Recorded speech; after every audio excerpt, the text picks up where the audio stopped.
Bonjour à tous, on est à Montreuil, à la mairie de Montreuil, où le rez-de-chaussée a été aménagé pour faire un deuxième centre de vaccination. Je viens de visiter le lieu avec Patrice Bessac, le maire de Montreuil, et là je suis avec notre camarade Olivier Madol, qui est l'adjoint chargé de la santé. Je vais donner la parole à Olivier. C'est intéressant, il va nous présenter comment les choses sont passées. Le 22 mars, il y aura un débat à l'Assemblée nationale sur les stratégies de vaccination, mais en Seine-Saint-Denis, on a rencontré quelques difficultés.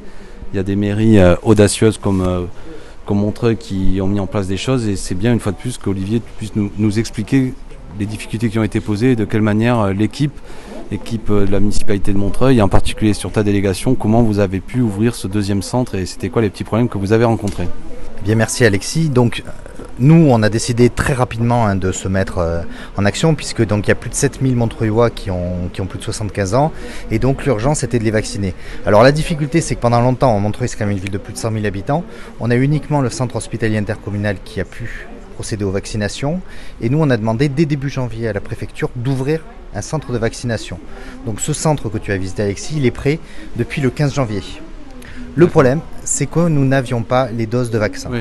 Donc on n'avait pas les doses de vaccin, et c'est vrai qu'il y a à peu près une semaine, on a eu un message du préfet qui nous a demandé d'ouvrir donc dans l'urgence un centre, puisque enfin il y a des doses de vaccination pour les Montreuillois. Alors je parle des Montreuillois parce que justement dans les premier centre de vaccination qu'il y a eu une vraie inégalité, puisque en fait la plupart des gens qui ont pris rendez-vous ne sont pas forcément des gens de la Seine-Saint-Denis, mais plutôt des gens qui sont des Parisiens, qui sont quand même à l'aise avec l'outil informatique, puisqu'il était possible uniquement de prendre rendez-vous via Doctolib. À quelle proportion à peu près il y avait ça? Alors on estime que sur la première phase de vaccination, dans les endroits où c'était ouvert, il y a un tiers de séquano-dionysiens seulement qui ont été vaccinés. Ah oui, 70% c'était pas des habitants de la Seine-Saint-Denis. Voilà.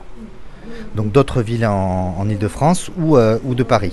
Et là c'est vrai que nous, ce qu'on a fait justement pour permettre aux Montreuillois, mais aussi aux Bagnoltais, aux Romainvillois, même s'il y a un centre à Romainville, mais en tout cas les communes alentours, et vraiment les habitants de la Seine-Saint-Denis de venir, tous les rendez-vous ne sont pas ouverts que pour Doctolib, ils sont ouverts aussi par téléphone.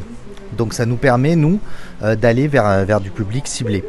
Et on a aussi vu les précaires de plus de 75 ans, on les a contactés via le centre communal d'action sociale, et ils ont déjà été vaccinés en début de semaine. Et donc on est parti nous pour faire des vaccinations, donc c'est le vaccin Pfizer, et pour le 500 vaccinations par semaine, et on espère qu'à la fin du mois, on sera à 1000 vaccinations par jour. Bon, mais voilà, c'était très clair. Donc ton propos, c'est que depuis le 15 janvier, vous étiez prêts. Et d'ailleurs, moi, comme député, le préfet nous avait annoncé l'ouverture de 3 centres de vaccination sur la circonscription. Il devait y en avoir 2 à Montreuil, 1 à Bagnolet. Vous étiez prêts. Et puis, il y a eu un recul. Il n'y avait qu'un seul centre, tu l'as dit. Et là, maintenant, on parle aujourd'hui, on est le 11 mars. Tu dis que ça fait à peu près une semaine que le préfet a demandé ça. Donc, il a fallu attendre début mars. Et maintenant, c'est en place. Donc, il n'y avait pas assez de doses de vaccination. C'est ça le problème. Voilà. Bagnolet-Montreuil, 180 000 habitants environ.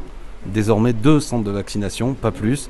Évidemment, c'est insuffisant. Bon, on parlera de tout ça le 22 mars dans l'hémicycle. Merci Olivier, bon courage. Merci Alexis.